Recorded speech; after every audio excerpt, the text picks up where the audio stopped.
Very good morning to all, dear students, teachers, parents, well-wishers. First of all, let me wish you all Happy Independence Day. In this auspicious hour of 75th Independence Day celebration, we are really so happy and we have to celebrate in such a way that when we celebrate our own celebrations like Onam, Christmas, any Diwali or any occasion, how do we celebrate? The same way we have to celebrate Independence Day also. Because my dear children, when the flag is flying above, we don't know the value how this has happened. Because after long 200 years of suffering, the Britishers under British rule, we were deprived in all sense.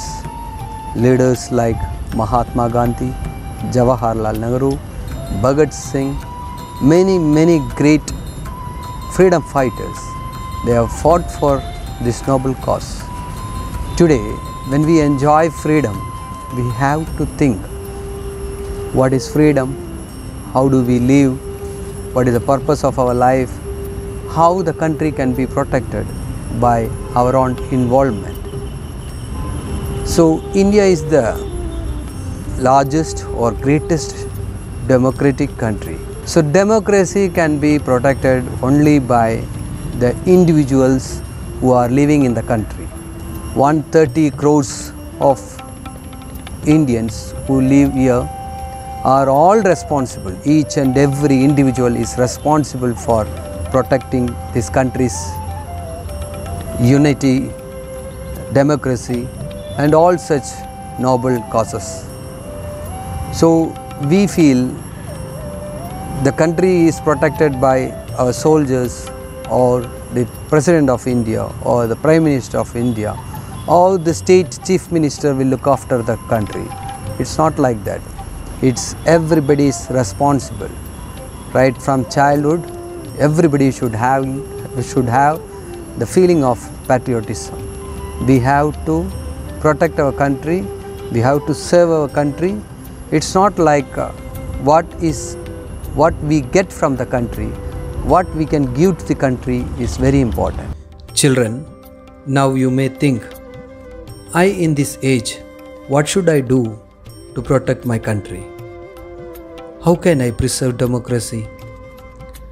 My dear children, what we imbibe in our childhood, only those things will be practiced when we grow up.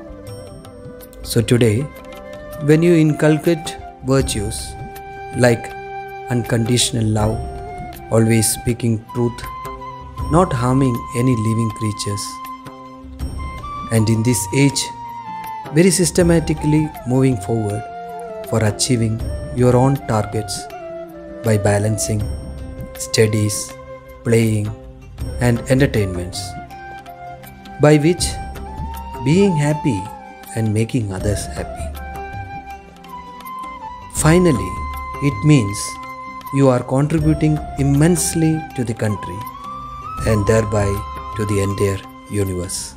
So let me once again remind you all, we have to be disciplined and we have to maintain values for upbringing our country to be the greatest country which everybody should admire, and the country must be the best country forever and ever. So once again, I wish you all Happy Independence Day. Thank you.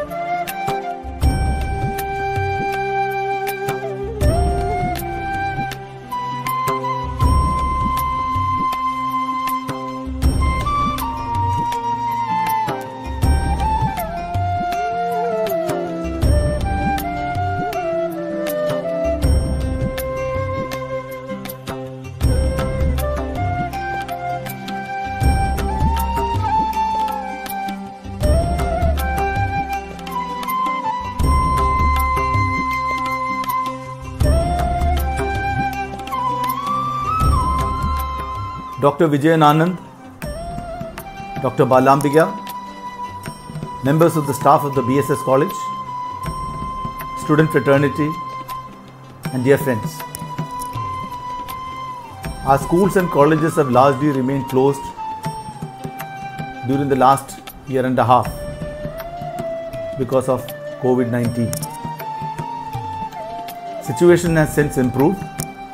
Some colleges have opened, but yet there is a fear of a third wave coming soon. Even though our children have performed well in the examinations conducted recently, they have missed out on very important part of the college or school curriculum, namely practical training, interaction with teachers, and peer learning. We need to overcome this problem of COVID-19, and the only method that we know of so far is to take vaccinations,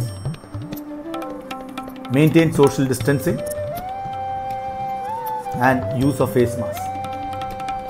As educated people and as students, you must spread this word around and encourage everyone, from your parents to relatives to your neighbors, to strictly adopt these measures and respect scientific advice on the subject.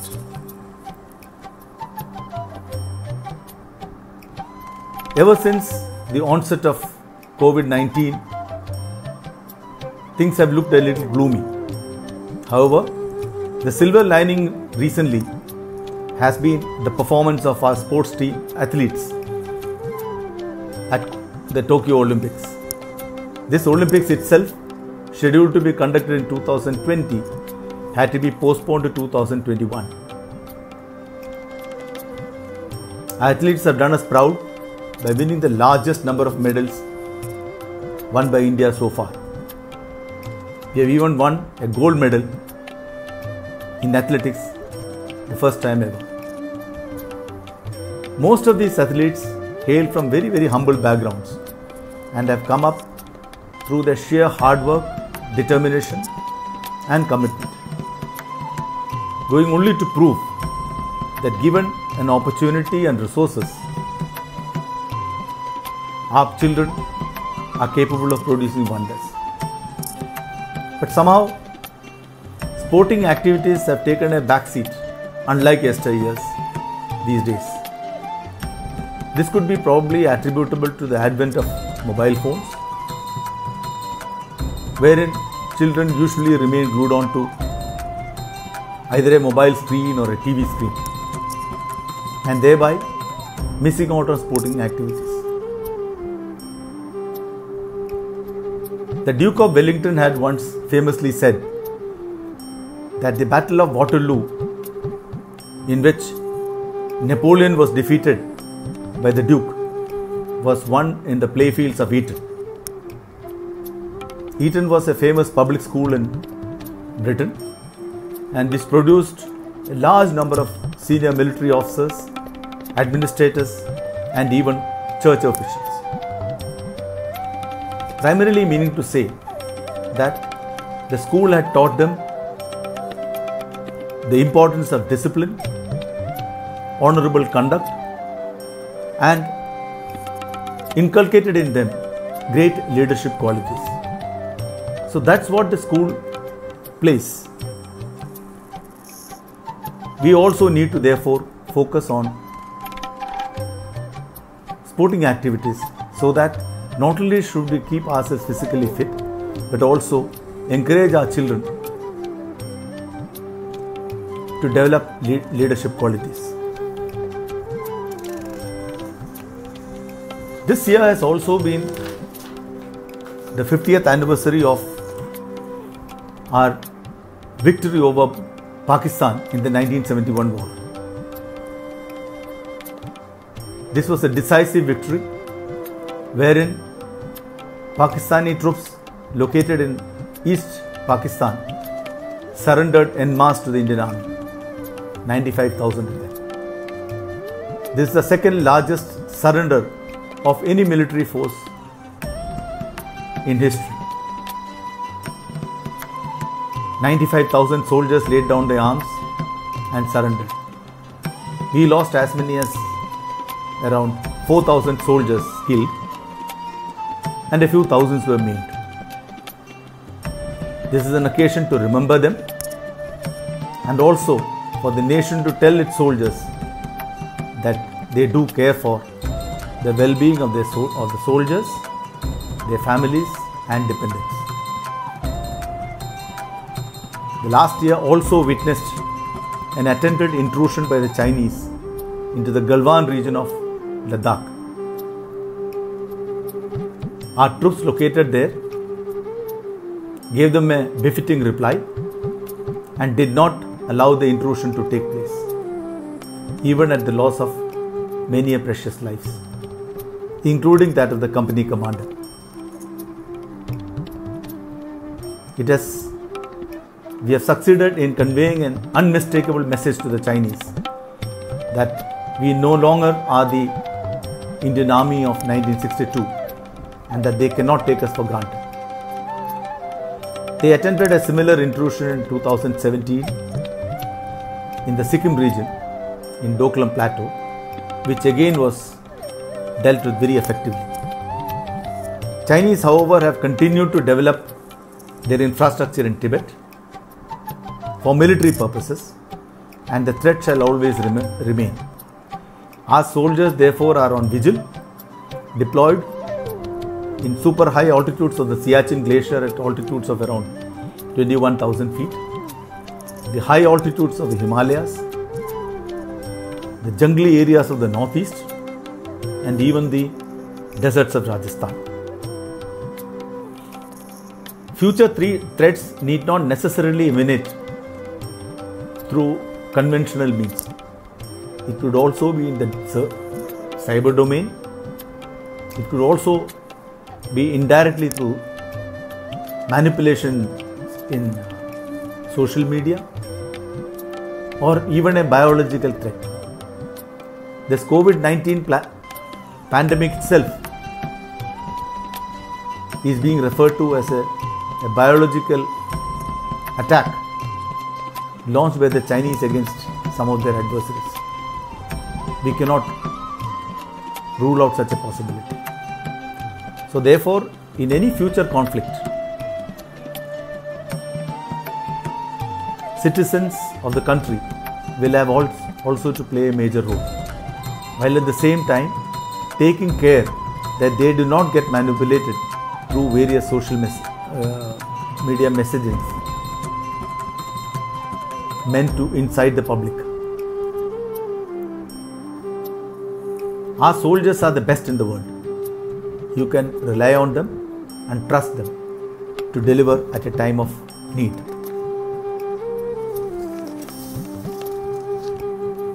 Recently, the Intergovernmental Panel on Climate Change, a United Nations sponsored body, has come out with a very scathing report on climate change.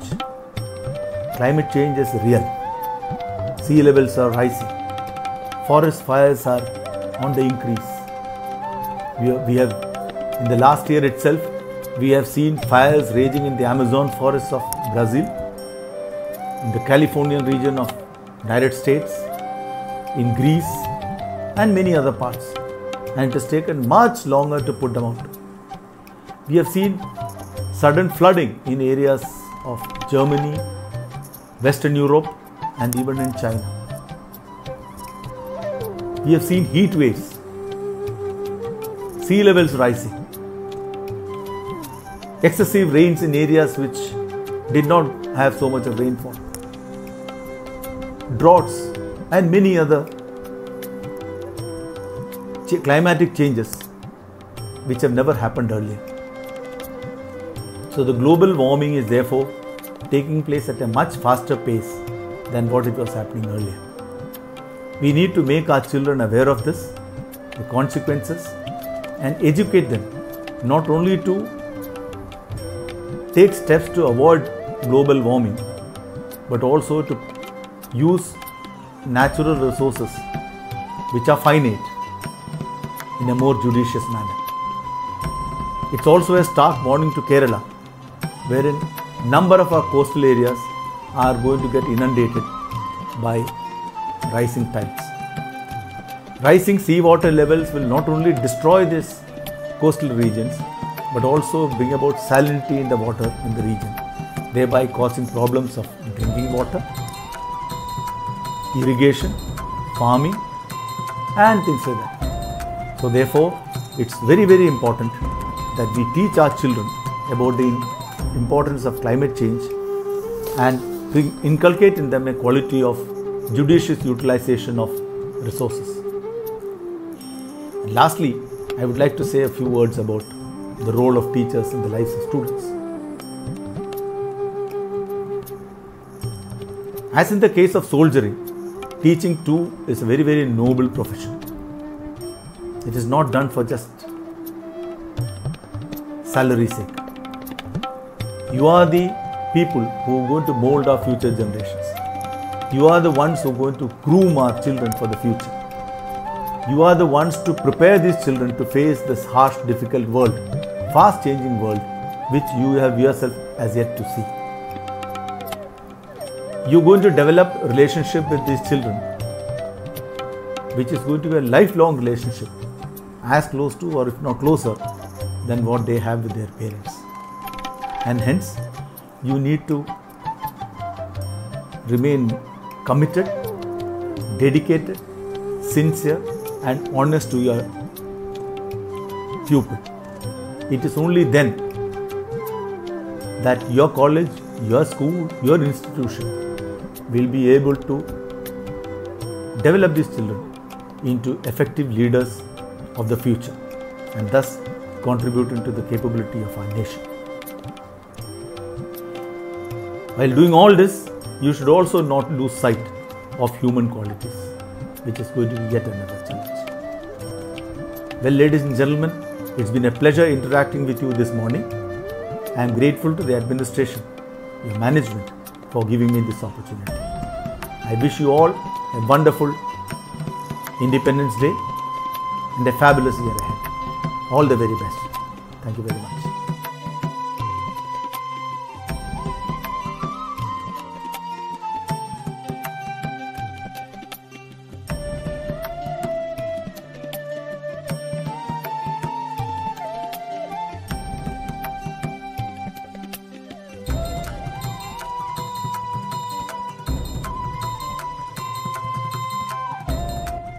Esteemed lecturers and dear students, on the occasion of the 74th anniversary of our sacred country, independence anniversary of our sacred country, I wish to send you my greetings and best wishes. Our India, which was known as Bharat, is the largest democracy in the world, with a population almost touching 140 crores. Each year, we are adding one Australian population, that is about 1.2 crores, to our population. Therefore, human resources is our biggest strength and asset. But human resources only in terms of numbers is not very useful unless every citizen in the country is imbued with good character and good values. And it is in this context I feel this institution of yours has got a good role and an important role to play. If we are able to change the young generation with good values, our country has got a very bright future, there is no doubt.